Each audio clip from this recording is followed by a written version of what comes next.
Hey guys, this is Tony. Starting off a 15-minute game. 15-2 actually.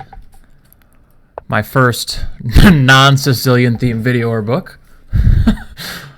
Yeah, playing the English, hoping for a reverse Sicilian. Just kidding. Please go e5 though, seriously. Playing nolletow, I guess. Okay, so it looks like it's going to be some kind of a Anglo-Queen's Gambit or something like that. I'm going to go knight f3. It doesn't matter. I could play bishop g2, of course. Playing the English, I play the English a lot. Oh, wow. Okay, b6. So we're going to get some kind of a hedgehog, perhaps. I don't think it matters between knight c3 and castles. I'll go castles. Normally black would play c5 at some point and go into a hedgehog, but he's not doing that, which maybe means he's angling for d5 instead. I'll play d4. And he's going to go knight e4. So what do I do against this move? What do I do? Queen c2. Queen d3. Both look natural. Is there anything better? Queen c2, knight takes c3, queen takes c3, presumably. Could go d5 here, but d5, maybe knight takes c3, b takes c3, bishop f6 is annoying. d5, knight takes c3.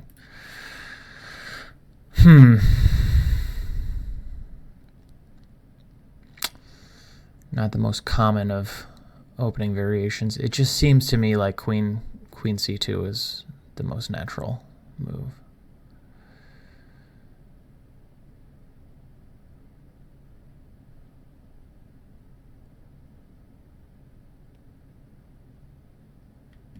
Okay, well, I'll play it. And I think I'm just going to avoid the structural damage here. He goes f5. Okay, so he wants to play some kind of a duchy type situation here. My first instinct is d5, just shutting out that bishop for the rest of its life. And if he goes e takes d5, I'll play knight d4, most likely, and sort of go into a... It's kind of annoying that my queen is on c3, though, because if d5, e takes d5, knight d4, which, you know, pins down here, he can go bishop f6 and pin me. So what do I do about that? Anything? He still can't take, so I mean, I could theoretically play something like just queen d3, moving out of the pin. And if g6, what's happening? Maybe I can just take back on d5. So d5, bishop f6, queen d3, for instance. Or d5, e takes d5, knight d4, bishop f6, queen d3. Let's say he goes g6, just protecting the pawn. I can just go c takes d5. Bishop takes d4, queen takes d4, queen f6. I don't know, somehow I still feel like I'm much better there. I'll be able to go rook c1 in that line, and because my pawn is on the d5 square, he's got sort of this backward c7 pawn maybe. That seems kind of comfortable. I've got the two bishops. He's a little underdeveloped. So d5, huh? d5, bishop f6. He can go bishop f6 right away, which is interesting. Because then if knight d4, maybe he can go e5. But then I can take on f5, perhaps? That seems kind of sketchy. d5. Yeah, but if he goes e5, then knight f5, e4. Yeah, complicated. I'm just not that familiar with these structures. I could play something like more simple, like b4, and just plan to go bishop b2 at some point, and maybe I'm kind of comfortable there. But d5 just seems like the critical move. Like if I can get away with d5, then I want to. It's a move that I want to play. d5, e takes d5, knight d4.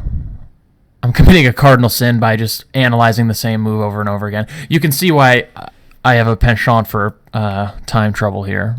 I just am not a particularly organized analyzer here.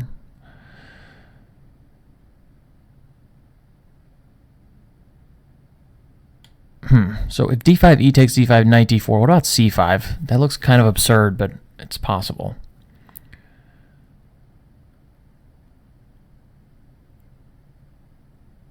The issue is that he can play d4 then with tempo on my queen and then unpin himself.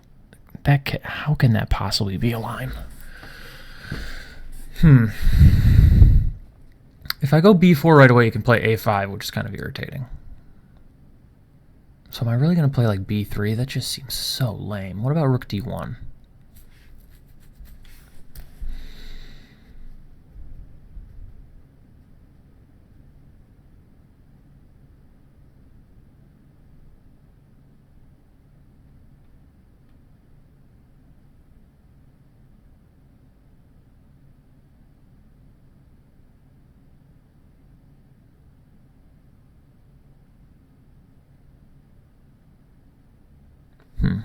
Awkward silence. Rook d1 seems pretty natural. If he goes d5, maybe, or bishop f6 rather, maybe I'll just go queen c2 and just sort of gear up for d5.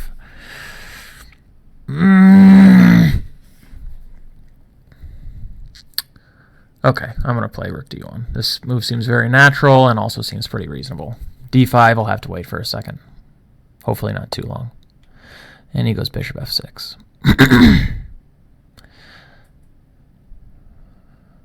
He knows what he wants. Queen b3, perhaps. The issue if I go queen c2 is maybe you can just play bishop e4, which is kind of annoying.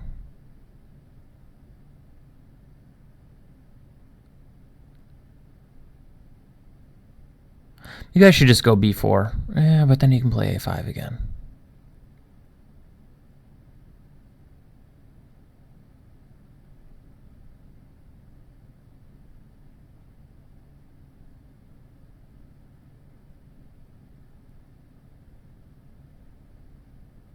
But then maybe b5 is kind of, but then, I have no idea.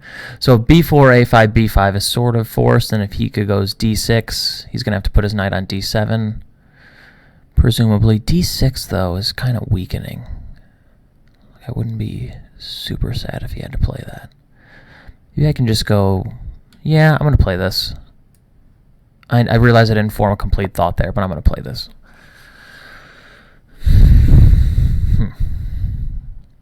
Hope everyone's having a good weekend so far. It's Friday night, about 11 p.m. my time. And I just got back from Deadpool, which was sweet. So if you're into that kind of movie, I would highly recommend you go see Deadpool. And he goes a5. I'm going to go b5 without wasting much time. And he'll most likely go d6, and then I have to figure out what I'm doing here. I do have something of a bungle of pieces on this long diagonal that's kind of irksome. I need to start probably clearing those out because at some point I'm going to want to play d5 or c5, and I can't right now. So next move. So he goes d6. Now I can go a4, bishop a3, rook a to c1, or I can go bishop e3, rook a to c1, or bishop f4, rook a to c1. I just want to be able to get all my pieces onto natural squares here. a4 is sort of calling my name. I kind of like my bishop on a3, but maybe that's stupid. I did put a 2-second ink on this game because, as you can see, I'm sort of slow.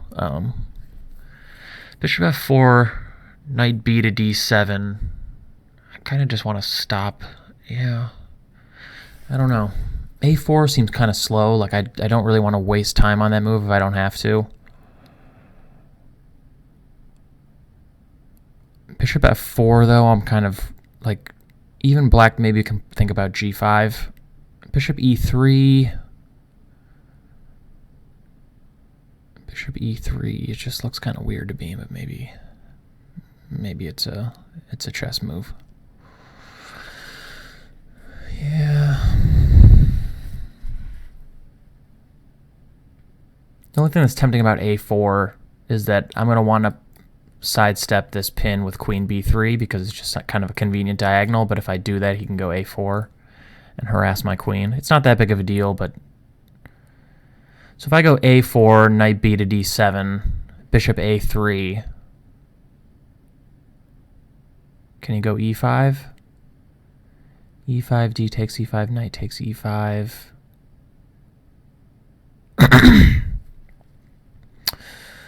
Yeah, that's not good.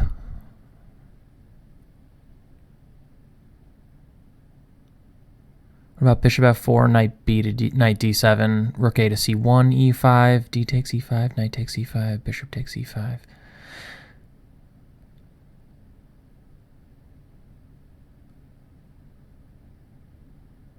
Yeah, I think there's a pin on the d file, which helps me quite a bit, it seems. What I don't want is to end up with these pawns versus these pawns, because it's going to be really hard for me to get c5 in if that happens. So if bishop f4, knight d7, rook ac1, e5, d takes e5, knight takes e5, knight takes e5, bishop takes e5, bishop takes e5. So that's fine. But if g5 still, though. Focus, Tony, focus. But if g5, maybe I can play knight takes g5. Because if bishop takes g5, then bishop b7. And if bishop takes g2, maybe I can take here. That looks sort of sketch, but I'm willing to. So if g5, knight takes bishop f4, g5, knight takes g5, bishop takes g2, knight e6, queen e7, knight f8. Let's say he retreats the bishop to b7. What the heck is happening there? I've won 2 pawns and a rook for presumably just a piece at the moment, but I can't get my knight out. I can play knight takes h7, king takes h7, and I have 3 pawns, and his king's kind of a mess, but I do have that. You know what? That has to be good for me, though. I'm going to go for this. All right. I only have 5 minutes left, and it's move 13 in very typical TonyRo style, so we need to pick up the pace. I was worried this was going to happen, commenting on a chess game, but it's fine. We're going to do this. Yeah, as I said in my last video, I'm trying to use this as this channel as kind of a vehicle for improvement and to hold myself accountable and playing longer time control games. I realize 15-2 is not particularly long, but it's longer than Bullet Crazy House, which is what I've been playing lately. So I'm trying to hold myself accountable for really doing things that will better my chess, maybe, instead of doing things that are fun but maybe not as educational or interesting for me. I don't know what to think about this position. It's kind of a non-standard one as far as, my chess knowledge goes. I need to find a... Okay, so he's going for it. I didn't think this was good. So if g5, bishop takes g5, I'm just taking on b7, right? Well, I can take on g5 first. That's even better, but...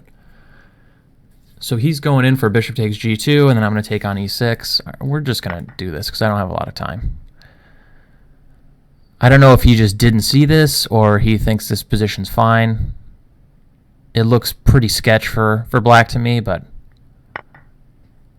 So I don't understand this at all. So the question is, do I just want to take here first, or...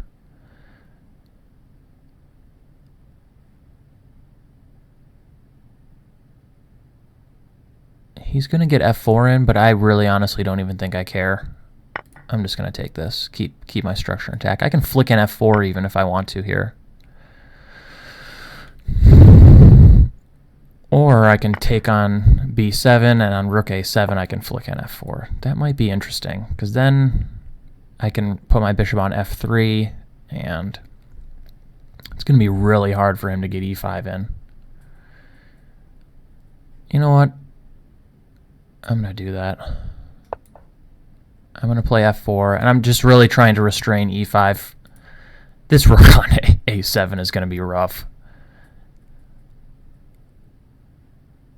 So I'm up a pawn, which is nice. I have a third of my opponent's time, which is not that nice. But my position, all things considered, is pretty pleasant. There are a couple critical moments that'll be interesting to look at after we finish this game. Okay, we're going to go bishop f3, methinks. Is bishop g2 better?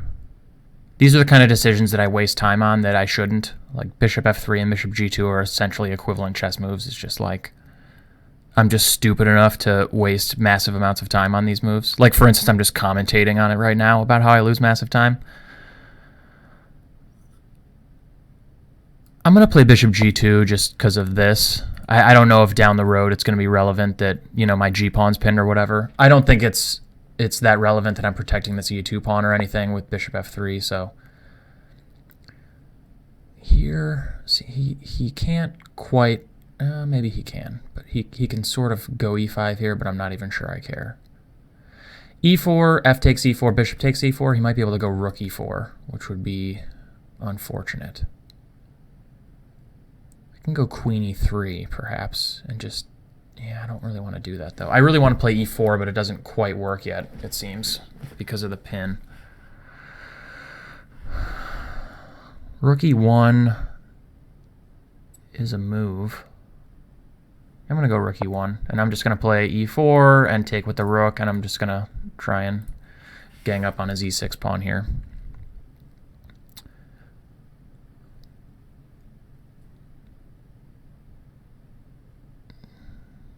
This position seems very pleasant for me. My bishop is very good. I have more space pretty much everywhere. This rook on a7 is really bad. I just have to make sure that I don't give him any unnecessary counterplay, and I think this is just probably technically winning. But I probably lose about half of my technically winning position. So if he plays e5, I'll probably play d takes. I'm not sure there's anything really much better. And then if d takes,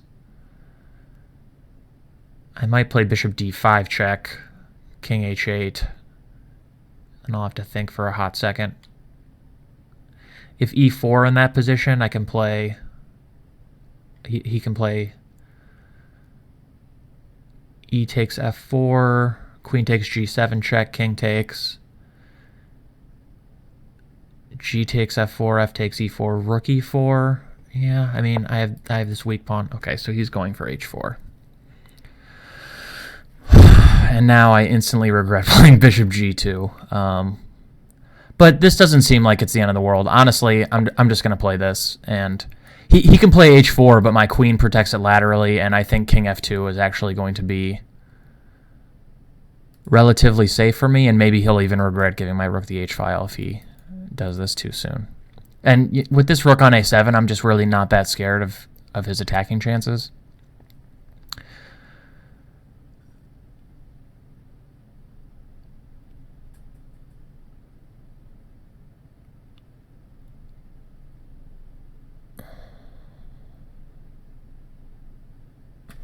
Yeah, interesting. I think my opponent's really going to regret playing as fast as he did if he loses this game. If he flags me, I think he'll be pretty pumped about it because his position kind of sucks. But if he ends up losing this game, he's going to feel really bad that he's forced to resign with like 6 minutes left on his clock or something, because his position is not pleasant right now.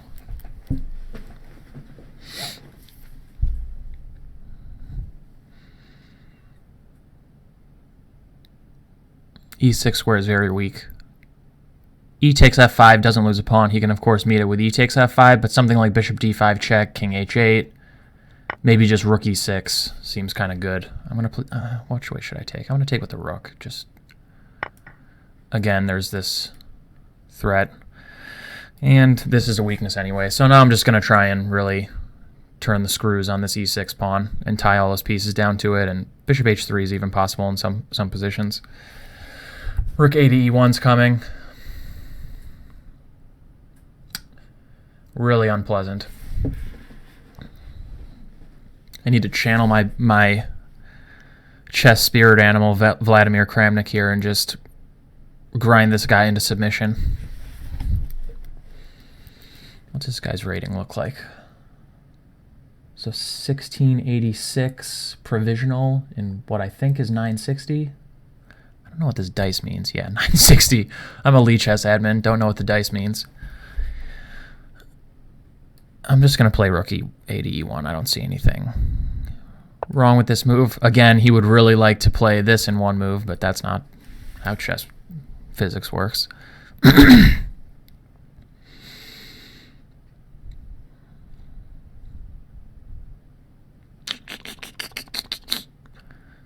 So moderately uncomfortable.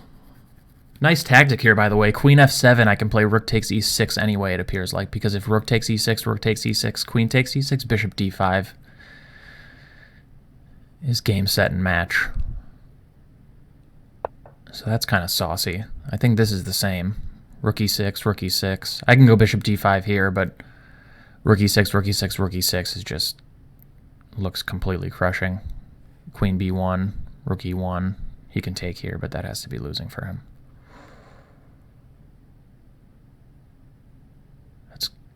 That's kind of a sexy tactic. I'm gonna just uncork that. I don't think it's worth looking at much of anything else. So if rook e6, the question is whether or not I take on e6 or I go bishop d5 immediately. If I go bishop d5 immediately, he can play knight f8. So I probably have to take on e6. And he'll almost assuredly go queen b1. I'll go rook e1. He can take on a2, and then I should analyze that position for a second. My immediate thought is just bishop d5 check, and wherever his king goes, I'll just play like queen e3. And his king is it's just so unbelievably weak. I would have a hard time believing that there's not a forced win there. I can also go queen f3 and attack this. This h5 pawn is sort of just completely dead at this point. So something like rook e6, queen b1 check, rook e1, queen takes a2, bishop d5 check. King g7, I might go queen e3. Okay, so he sees it. He's not going for it.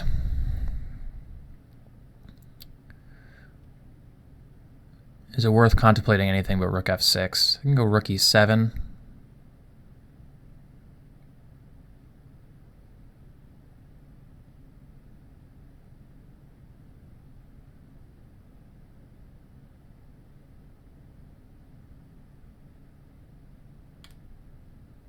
I'm just going to take this, and I'm going to play bishop d5 check. Get the bishop into the game. And I think really the last step is introducing the lady here into the punishment. Queen e3 here looks really natural. Just queen e7 is just going to be crushing. The only question is whether or not maybe I want to go queen f3. Oh, queen e3 would be bad. Queen e3, queen d4 check. So that would be a pretty horrible mistake. Tony, blunder check. Is there anything like rook e8? No, I'm just going to go queen e3.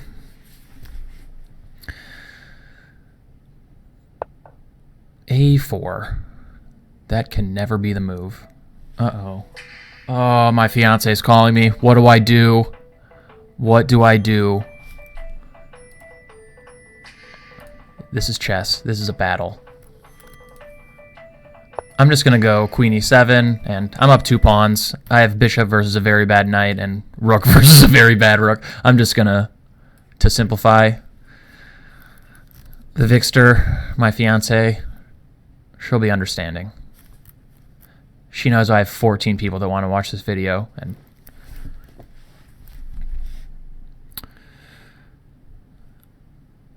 let's see how good my bullet technique is. Interesting idea here. Let's say hypothetically queen takes e7, rook e7, and he goes king f6.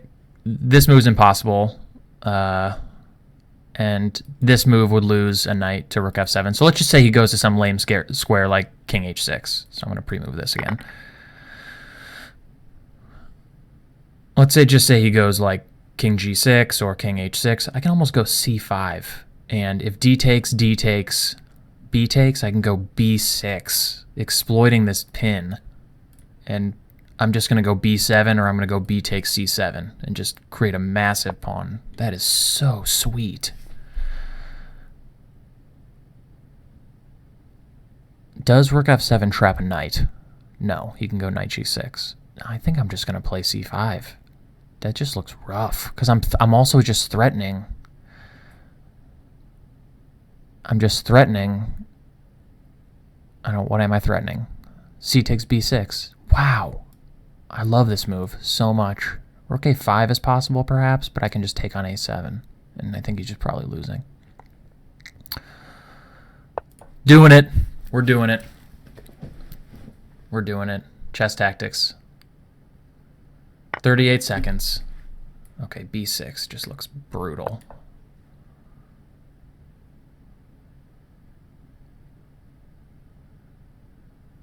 Just got to figure out the most precise way to polish this off. If you go something like rook a6, I'll just play b7.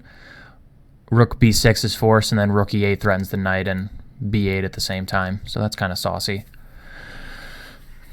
I'm pretty pleased with my play in this game, all things considered. Kind of crisp. So he's just tossing a rook for all the pawns, I guess. That doesn't seem like it's going to work.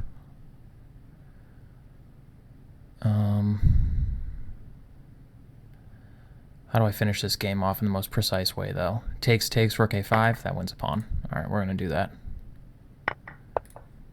These pawns are not going to survive. And he's down a rook. He's not resigning because I have 27 seconds, which is, I think, pretty much the story of my entire chess career. But I think we can polish this off on a 2-second ink. My opponent is so mad that he accepted a 2-second increment seek right now. You know he is.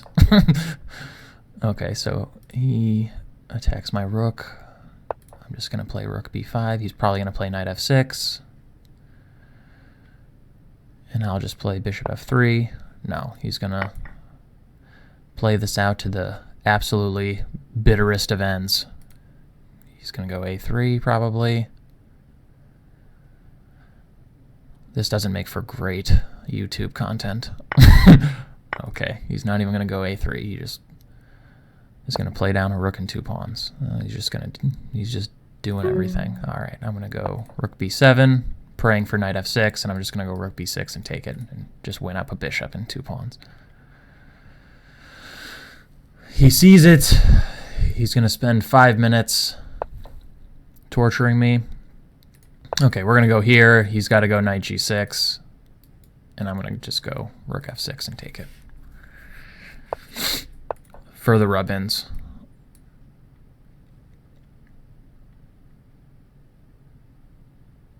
Because I'm lazy.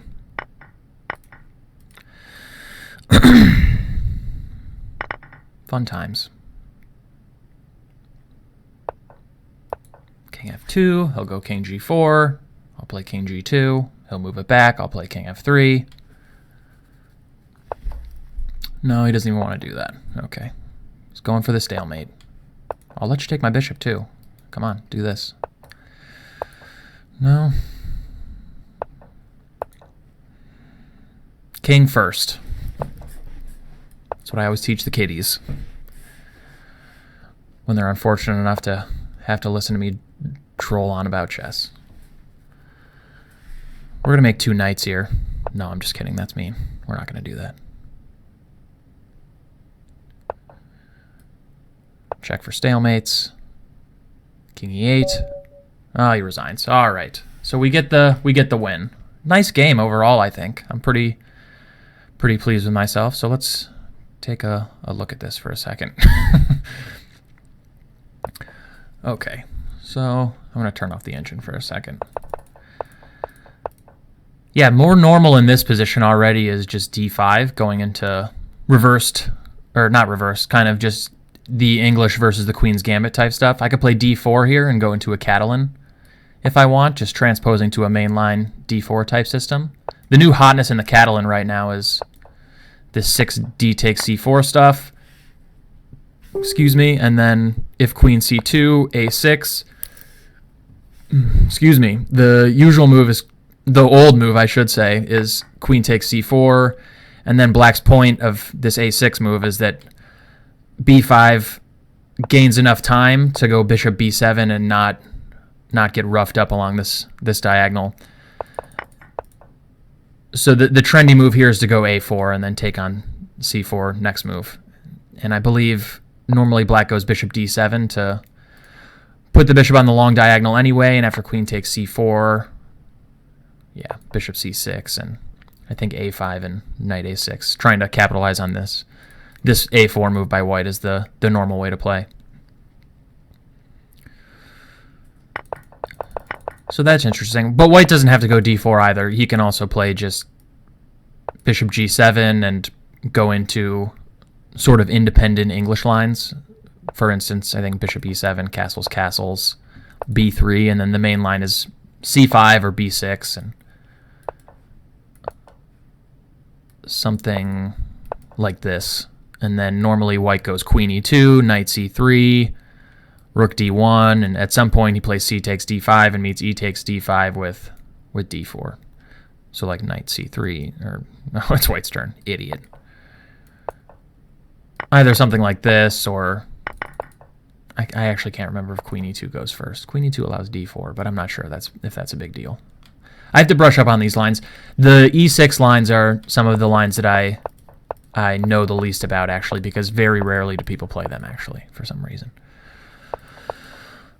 But my opponent goes b6, which to me is usually a signal that they want to enter the hedgehog, but he didn't do that.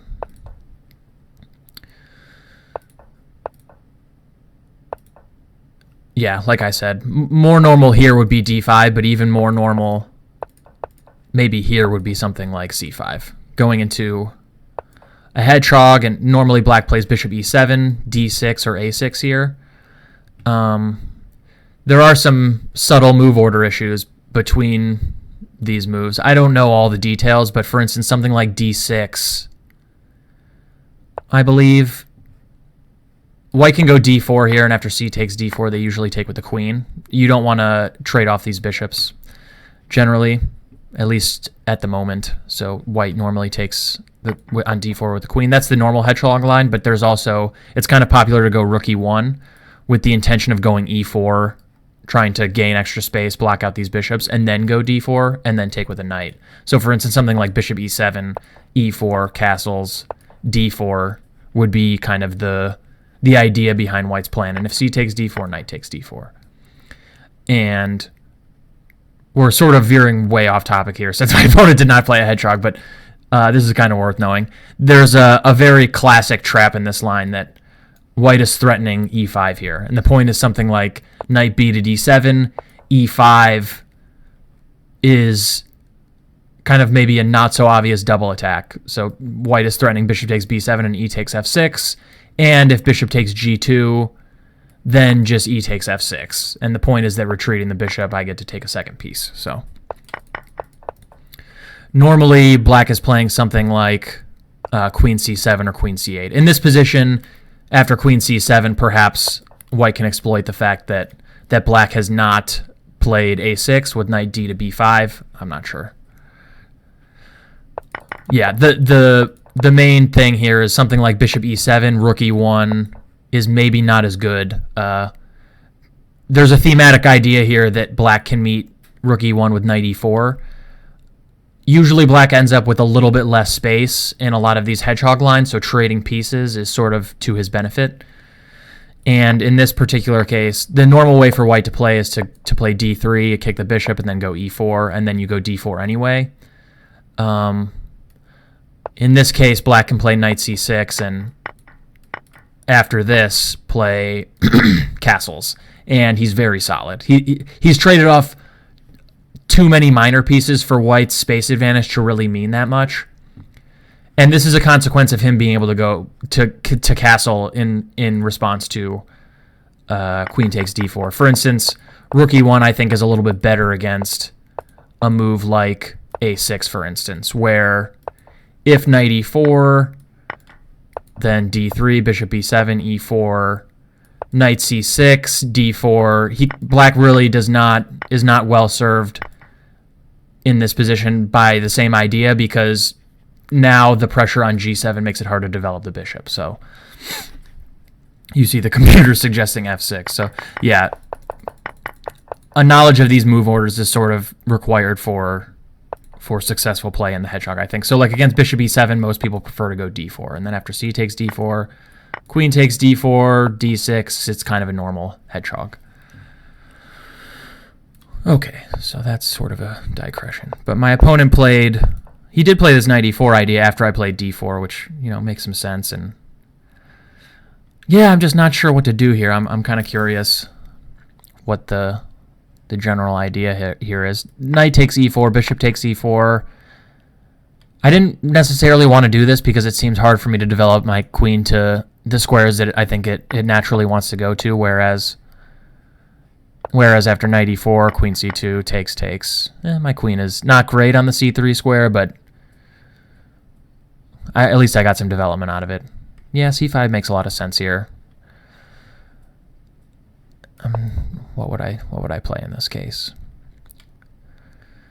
I still don't really want to exchange bishops, so allowing c takes d4, knight takes d4 is not really to my taste. And if b3, I have to play c takes d4. For instance, b3, c takes d4, I have to play knight takes d4, because queen takes d4, bishop f6 would be extremely unfortunate. I'll have to look up the theory on this line. It would be interesting to know what white is supposed to play here. B takes c3, I was just a little bit concerned about the structural weaknesses. I mean, it makes some sense. I mean, capturing towards the center and strengthening your pawn, but yeah, this structure, I'm just not necessarily in love with it. I think it's maybe not worth the risk. But my opponent played f5, and I was wondering quite a bit about d4 here.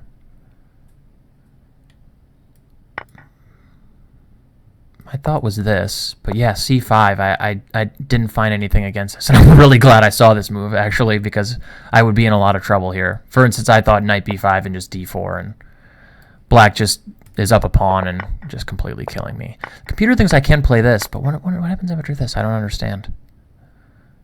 Oh, just bishop f4? Yeah, this is something I would not have really considered, and I don't necessarily believe in it either. It's starting to think that maybe black is a little bit better. Yeah, so d5, I'm glad I didn't play it. I just played rook d1. Again, a lot of times in these openings, it's pretty common to line up your rook with the opponent's queen if it's possible. And in a way, this is sort of aimed against c5 and e5, two breaks that black would really like to play just to kind of free up his position. And it also supports this d5 break. And the Stockfish wants me to develop the bishop, but for me, I'm a little bit more sure that my rook wants to go to f1 than I am that my bishop wants to go to f4. I'm still not certain that I don't want to go b4 and bishop b2 or bishop f4 or bishop e3. I just don't know yet. So I thought maybe this was a little bit more flexible and a little bit more to the point. So you went bishop f6 and I went b4. Well, likes that move. And yeah, a5 is the move I was worried about. Maybe after b5 it's not so bad. Black is sort of compelled to go d6 now. His knight doesn't have any other squares. I went bishop f4. Computer likes bishop b2. I just felt like this was maybe too many pieces on the long diagonal, and I would end up having to sort of babysit this pin for a long time. Again, I want to go c5 or not so much d5 as anymore because of this and because of, you know, the knight getting the c5 square for free, but at some point, I really wanted to go c5. c5 or e4 would be the breaks that I sort of logically want to play based on the pawn structure, but e4 just seems like it's completely out of the question because my pieces are just not harmoniously arranged for that. It doesn't feel to me like black has a huge amount of problems here. I don't feel like I posed him a ton of problems out of the opening. I'm going to have to look into this a little bit after the game. I don't want to switch over to chess base now, but yeah. Bishop b2, interesting. g5 I just think is an error. Oh, and bishop takes g5 was possible. So if bishop takes g5, I guess the point is just bishop takes g5, knight takes g5, and then with a similar tactic to what I played before, something like this. And if he retreats the bishop, maybe I can just go here, takes c5, and white's better for sure. There are positions where I would much rather have the two pieces, of course, but in this position, black is underdeveloped and white's pawn structure is just really solid. He's up 3 pawns and a rook for 2 pieces is just probably too much. Even though this bishop is pretty strong. This bishop is a very powerful piece. Don't get me wrong, but I don't necessarily believe it. Yeah, so I think g5 was already just sort of the fatal error, and I took with the knight, which looks pretty good. This move seemed critical to me, though, and after this, here, bishop b7, I thought this. Oh, but he can take with the queen, and then this is maybe annoying. Interesting. But even that, I mean, I'm just going to go f3, and how's he going to stop it? So, like, if here, just f3, and this is just ridiculously good for white, right? And my point is that takes here, check. And he can go here, but then I'm taking, so he doesn't really get to exploit this pin.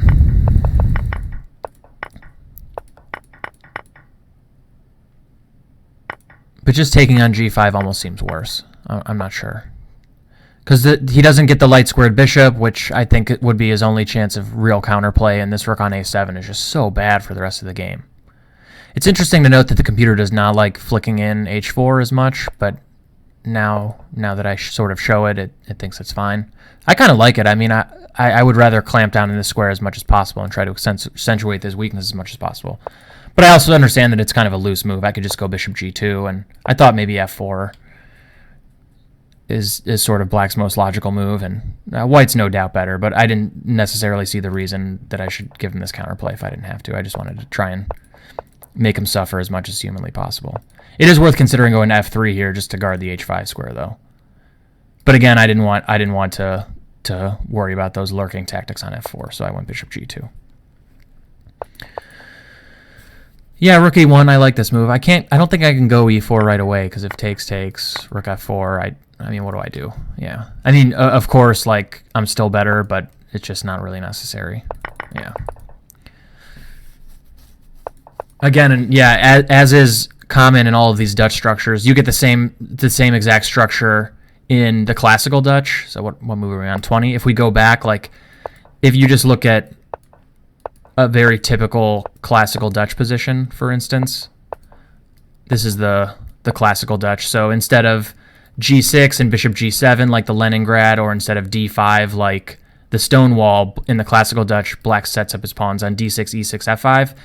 It's extremely bad in these structures for black to allow e4 without getting in e5. The problem is that after e4 and then f takes e4, the structure is these pawns on d4 and c4 versus these pawns on d6 and e6, and not only does black have less space, but also because the e-file is open, he really suffers with this pawn on e6. It's backward. Since he moved the d and the f pawns, it can't be protected by other pawns. It's just a massive weakness. It hems in this bishop. Yeah, it's just really ugly. So this structure reminds me of that after e4. He's got this same pawn structure, and I get an e4, and he just can't really hold any longer. I think f takes e4 is a mistake, though. I think he should wait for me to do something instead, because after this he's just sort of resigning himself to almost losing this pawn at this point because of the tactics based on bishop d5. I mean,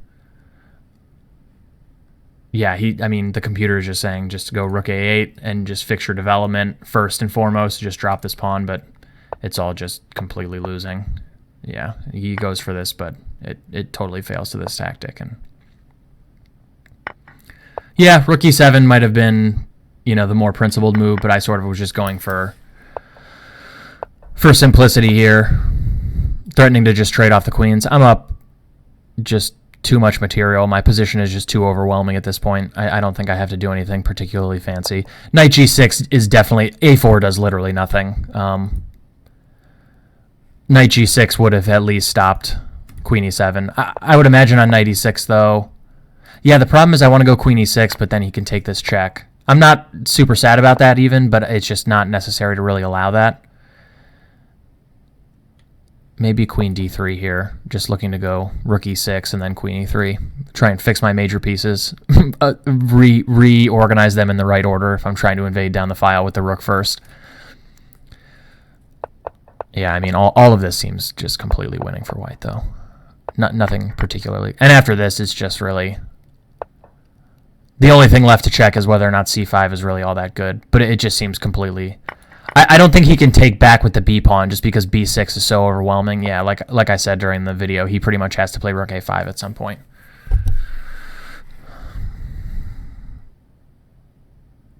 Yeah, and because I guess rook takes c7 is not as convincing because c6 loses the bishop and c takes b6 loses the bishop, or he can at the very least take back, and I don't really get anything out of this operation. I guess I just have to protect the pawn. And now c7 is hanging, and if he takes here, I take here, and I've got this b pawn, which is really the whole point. So yeah, that would be just... I think after c5, this is just kind of the nail in the coffin, and he didn't react all that well after it either. So yeah, and down a rook, it's just not much to talk about after this. So interesting game, and yeah, I know John Bartholomew talks about this on his channel a lot. If somehow you've lived under a rock and you are not following John Bartholomew on Reddit or on YouTube, check out his channel. He talks about this a lot. In a lot of these classical games, even good players, I mean, this guy's rated 2063, not bad at all. Like, his time management was just very poor. There's not a good way to sort of go back and view this, but by the time he was losing, he still had 10 minutes left. I mean, he could have been not losing and had 5 minutes left, and it would have been quite a bit more interesting of a game. But already, I remember looking at the clock situations around here, and he still had, 10 or 11 minutes. And it's like I mean, it doesn't matter how much time you have if you're losing, right? I mean, I can finish off a game, an ending like this, after rook e6 with 15 seconds on my clock with a 2-second increment. I mean, I don't need all that time. It's just already way too late. So, yeah, and an interesting lesson there, and yeah, also a good lesson on sort of this e4 versus the Dutch pawn structure, and checking the forcing moves. g5 looks good at first sight, and I was worried about it for a second, but there are these nasty tactics you always got to look out for. You always got to check the checks, captures, and threats as much as humanly possible. Blunder check all your moves. It's something that I really struggle with, actually. I consider myself nowadays to be more positionally minded, maybe because I'm old or getting old, or just, a lot of my favorite players lately, like Kramnik or Smyslov, even Larson, I think, who is pretty aggressive, was really a positional player at heart. He's my favorite chess player ever. A lot of my influences are positional, and I think sometimes maybe positional players struggle a little bit more with making sure that they're tactically alert. I always want to play the sort of most natural move, but a lot of times the natural move loses material. Like g5 is sort of a very natural chess move, but it's just not good for mathematical reasons, and you've got to be able to blend the math, the concrete part of chess with the long-term parts of chess. And unfortunately for me, in a lot of cases, it's like you can't be really that great of a player if you're making moves like g5. You can play positionally bad moves, like, maybe Black's play in this game was not particularly positionally convincing. Maybe setting up this structure wasn't the best, or even maybe my opening wasn't positionally that convincing, and it doesn't hurt you that much. But really what hurts you a lot is making tactical blunders. I mean, it's so much more important than the small stuff. And so you just can't play at a high level if you're making those kinds of mistakes. And so, yeah, interesting game. I know I have something to work on. I got to look up this line, check it out, and maybe I'll review this game a little deeper. I hope you guys liked it. I hope you guys like me recording something other than a Sicilian, other than an opening video. If you guys are waiting for the E6 Sicilian videos, that will come out, I promise. I swear to God, I'll do it. I just don't have a lot of prepared analysis on the E6 Sicilians already because I don't play it, so I didn't have a ton of material to draw from. It'll take me, maybe a week to make that lecture, to get that prepared before I can record it, but that'll be out, I promise. If I don't get another video out this weekend, I would not be surprised if I don't. Have a great weekend, guys. Go see Deadpool. If you're into that, it was sweet. Other than that, have a great weekend. See you guys later.